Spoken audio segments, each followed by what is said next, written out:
stars. And if you say really big stars, you quite quickly come across the name Michael Jackson. So up next is all about Michael Jackson, including exclusive interviews with Michael's biographers, footage from his European tours and stuff. Not bad, huh? Check it out.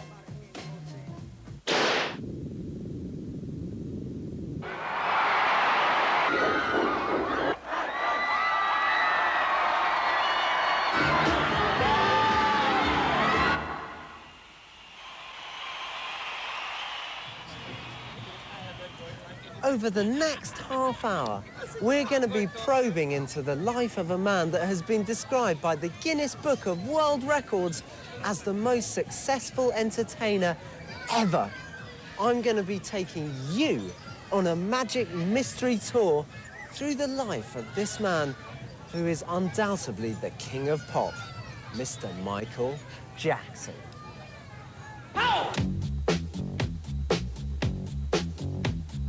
The story begins way back in Gary, Indiana, where a young Michael lived in a small house with his 5 brothers, 2 sisters, and mum and dad. We grew up in a small house in Gary, Indiana as kids, only 2 bedrooms. I wouldn't even say not even 1,000 square feet. We started out as a unit, a family unit. It's sort of like a tree. The root of it all is the Jackson 5. ABC and 1, 2, 3. ABC and 1, 2, 3. From his humble beginnings as a young Jackson, Michael went on to discover fame and fortune. You're always running here and there. Share that beat of love. Don't stop till you get enough. Beat of love night.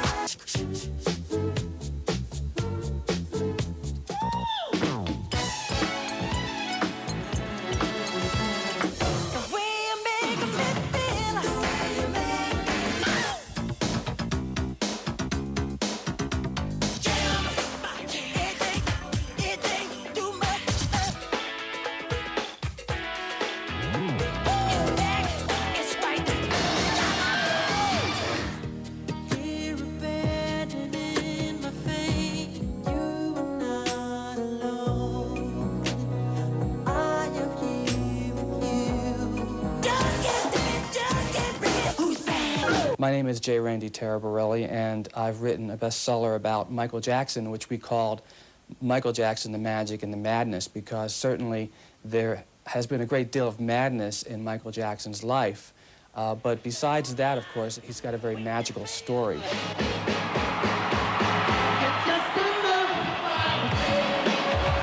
But he would not have found success without his legions of adoring fans. Despite all the controversy and mystery surrounding Michael, they will go to extraordinary lengths to be near their hero. I traveled all around the world for Michael Jackson. I want to see him everywhere in every country. I followed Michael too during Dance Tour, did 30 concerts. And then from that time, you don't take any holiday, you just work, work, work, and you save up your money. I've met him about 6 or 7 times in the lobby of the hotel, and I even met him in his room.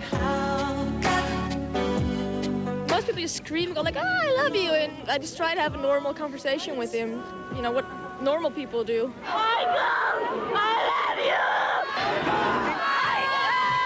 The extent that fans will go to just to meet Michael is sometimes unbelievable. Come up with some creative things, everything from being a waiter to being a maid to trying to come through the air conditioning ducts, but we catch them all.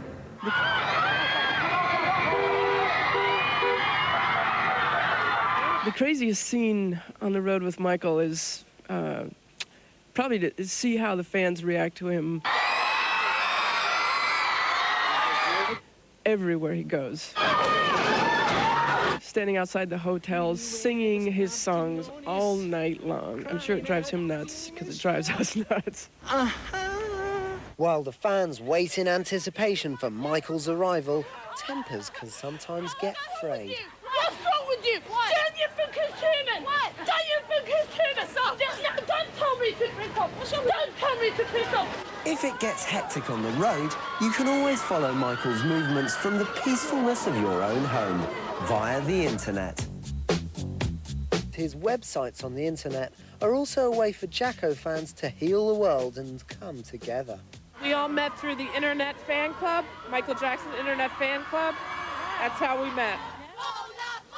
Alternatively, you could attend the annual Michael Jackson convention. My name's Gloria Haydock. I run MJ News International, the British Michael Jackson fan club. Today is the 7th annual Michael Jackson Day here in London, and we hold these parties each year so that all the fans around the country can get together to celebrate Michael's music with fans from around the world. You might not find the real Michael at events like this, but you could always strut your stuff with the other Jackson impersonators. My friends used to say to me, why don't you go around looking like Michael Jackson? Because people were impersonating him on television, and they said to me that, you know, I look more like the star than they did.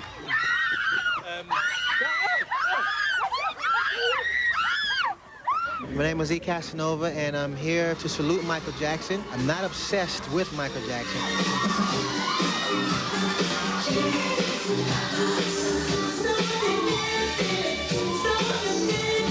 I don't go around just every day impersonating Michael Jackson.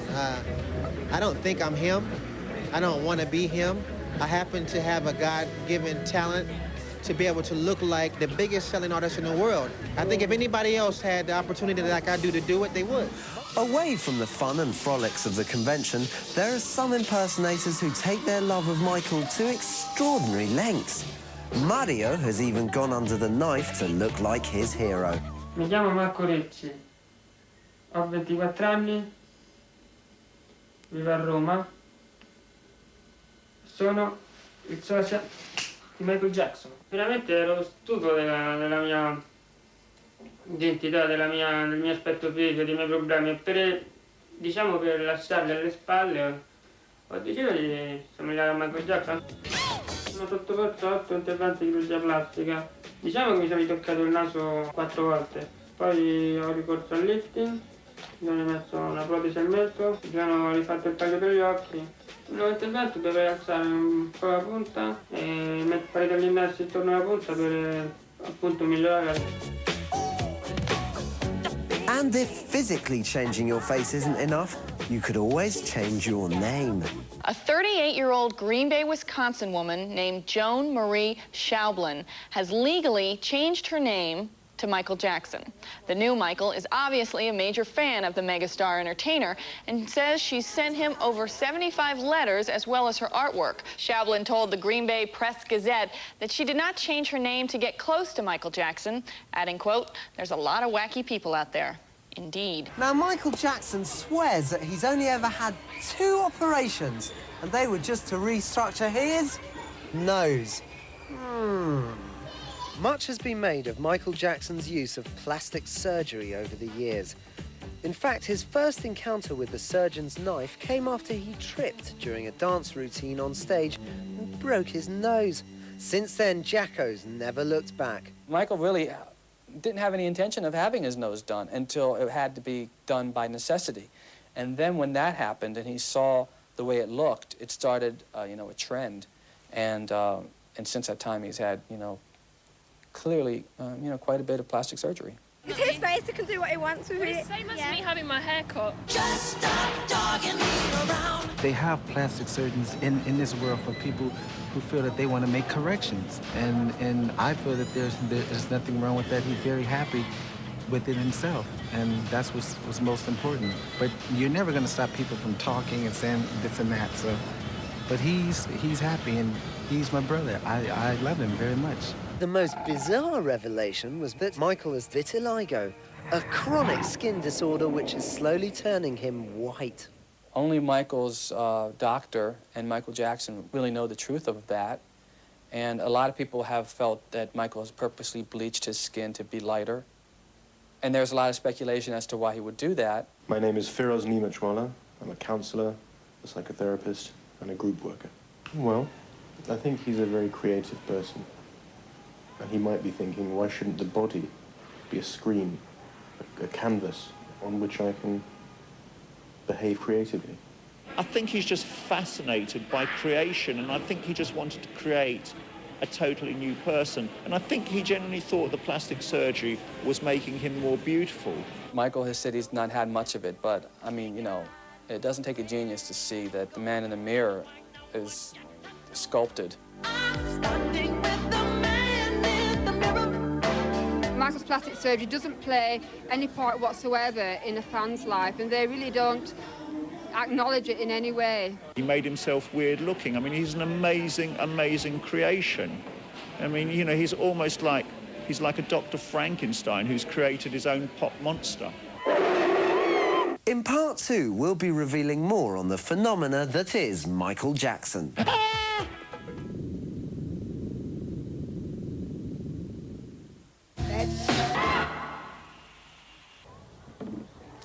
Now, there can be no denying that Michael's contribution to the music world has been absolutely enormous.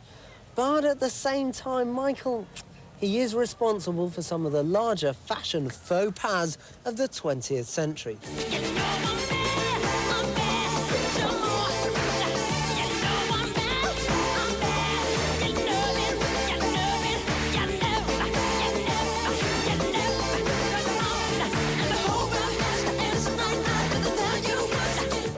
No, I'm not talking about the black shoes and white socks.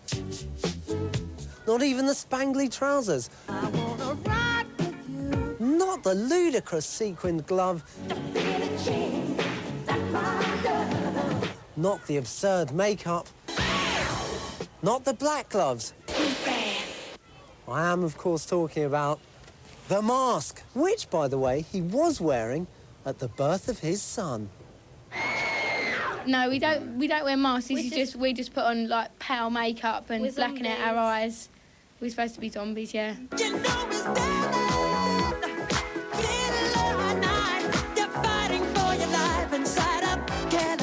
Lots of extravagant claims have been made over the years about Michael's lifestyle. One Michael fad that has never caught on is his oxygen chamber, a machine that Michael is convinced will help him live till he's 150. If you're really, really interested in changing the way you look and living a long time and being extremely healthy, and if you can afford large cylinders of oxygen, why not spend time in an oxygen tent?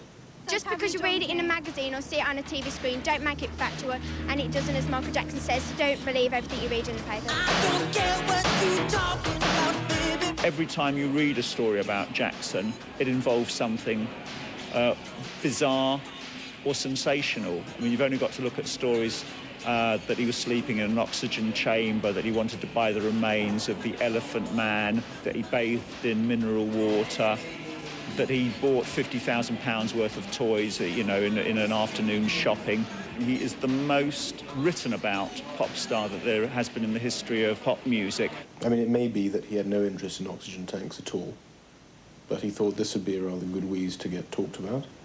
So let's put this one out for the press. He is the one who almost encourages the hype. So in many ways, you can't blame the newspapers when they think, well, we can write anything about Jackson. We've always been taught if you want publicity, work for it. Just leave me alone. The guy worked for him as a chef, and he said that he once caught Michael Jackson in the middle of the room, surrounded by confetti, and the confetti was of dollar bills, and apparently Jackson had torn up £50,000 worth of dollar bills and just flung it in the air because he liked the shape and the colour. We know that like all the rumors and stuff about him is not true because we know the person. He just never really handled, and still doesn't handle, that star thing the way it might be better to handle it. He takes it all very personally and intensely, and he's so shy and so vulnerable still today.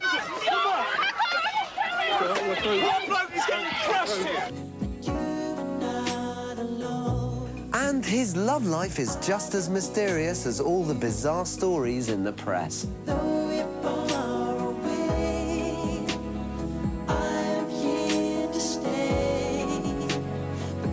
Michael has only ever been linked to 3 women.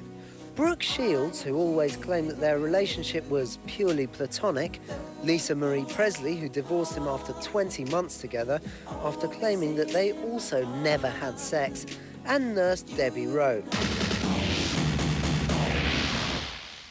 Hi, I'm Kurt Loder with an MTV News Brief. The mercurial Michael Jackson got married again on Thursday at midnight local time in Sydney, Australia, where he's currently on tour. The lucky lady is Debbie Rowe, who's pregnant with Jackson's first child and whom the singer first met 15 years ago when she worked for his Los Angeles dermatologist. Rowe has reportedly been married once before. Jackson was divorced earlier this year by pop culture heiress Lisa Marie Presley. To mark the marital event, a Jackson publicist issued a press release calling on the world press to be nice, and quoting Jackson himself as saying, quote, "Please respect our privacy and let us enjoy this wonderful and exciting time." Since tying the knot, Michael and Debbie have had a child together. The story's interesting for a number of reasons. One is because the woman claims that she actually had sex with Michael Jackson, and for the other reason that it didn't work out, she wasn't able to conceive, and so it's happened by artificial insemination. Apparently, Jacko paid Debbie $1.25 million to have his baby. She also gets $250,000 for every year that they stay married. And in the likely event of the two divorcing, Jacko will pay her off a whacking $2.5 million to keep their son. His marriage to Lisa Marie Presley was basically a sham, was basically a stunt. It's basically a way of making sure that his career didn't go downhill. His ex-wife, Lisa Marie Presley, is going to get married again to her ex-husband, Danny Keough, with Michael Jackson as the best man. You could not make these kind of stories up, really. Michael told me 2 years ago in an interview that he wishes that his public would evaluate him based on his performances and not based on his private life. Unfortunately, as I told Michael, that's never going to happen. Probably the closest relationship Michael ever had was with his pet baby chimp, Bubbles. They shared hotel suites, designer clothes, and designer meals together. Apparently, Bubbles even attended private school to improve his communication skills. Sadly, however, the friendship was doomed to failure as Bubbles reached adulthood. Apparently nowadays, you can still see Bubbles because he's currently residing in the Los Angeles State Zoo. Why does Michael Jackson identify with animals? I believe it's because he really wanted to marry Bubbles. Maybe because they don't question, maybe because they accept him at face value, maybe because when they see his face, a zebra doesn't go, ah! The crazy goings-on behind the scenes of Michael Jackson's life have, for many years, been just sheer madness. And apart from his love of the animal kingdom, Michael also has a passion for practical jokes, particularly when he's with his chum Macaulay Culkin, as director John Landis found out during the shooting of the Dangerous video. Just slowly pull it straight up. Higher, please. Higher. Okay, okay. It's a wrap! Thank you! I knew that Mac and Mike were up to something. I was very taken aback by how elaborate it was. And he's going to hit John with the first part. John. Where's Mac? This looks very dangerous to me. In appreciation for working on the Black or White short film, Yeah. we'd like to say thank you, and we love you, and we think And you've done John? And a John? wonderful job. Yeah. John? Because what, Mac? John. Yes? Every time.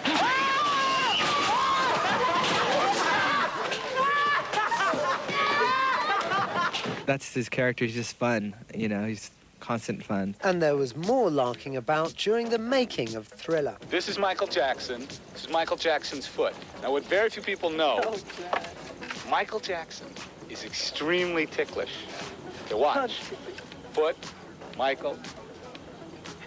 What? No, watch. No, Michael, hold still. Watch. No! You did that yesterday. That's all. Behind all the joking, there's a very clever person at work. The pop star Michael Jackson is not the same as the person Michael Jackson. He is a fantasy figure, just as much as Peter Pan is.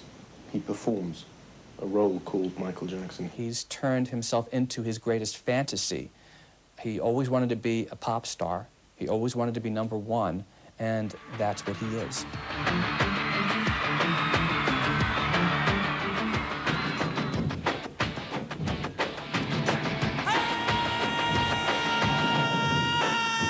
As if Michael Jackson wasn't already enormous. Accompanying him on his 1996 European History Tour, he took a towering 20-ton replica of himself. Now, erecting this enormous alter ego was often problematical, but even harder was getting the thing to the venue in the first place. Take a look at this.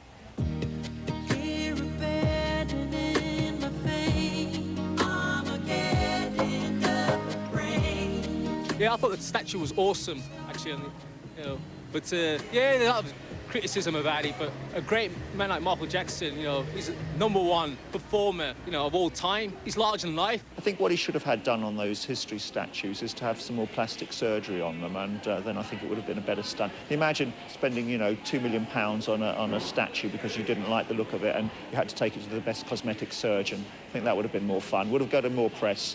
It's difficult for us to really know whether the massive statues of himself are advertising or ego.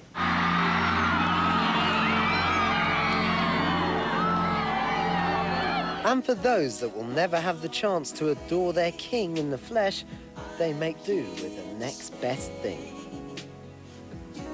Michael Jackson as Jesus. Well, in recent years, some critics have said he's trying to put forward a bit of a godlike image.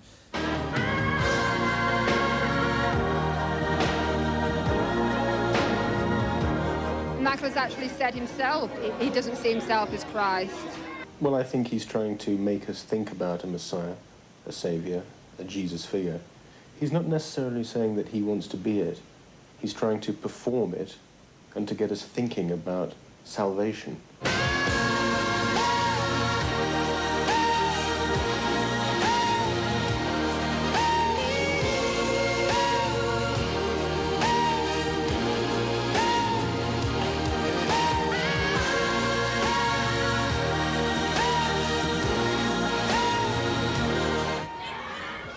So what does the future hold for Michael Jackson?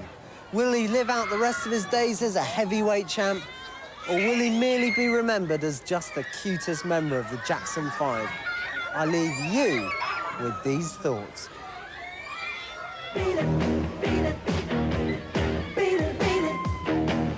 He's the greatest performer of our day, and nobody on this planet is going to match him in my lifetime anyway. I would rather forget the last couple of years of the whole Michael Jackson experience because they've not been good.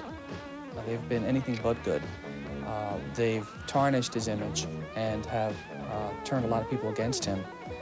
I like to think of Michael as the consummate performer and the consummate entertainer. In the next generation, Michael Jackson will be there, written in gold. He's the biggest pop star, whatever we may think about him. You know, he's been going since he was 5, 6 years old, 30 years really, and he's always kept at the top throughout.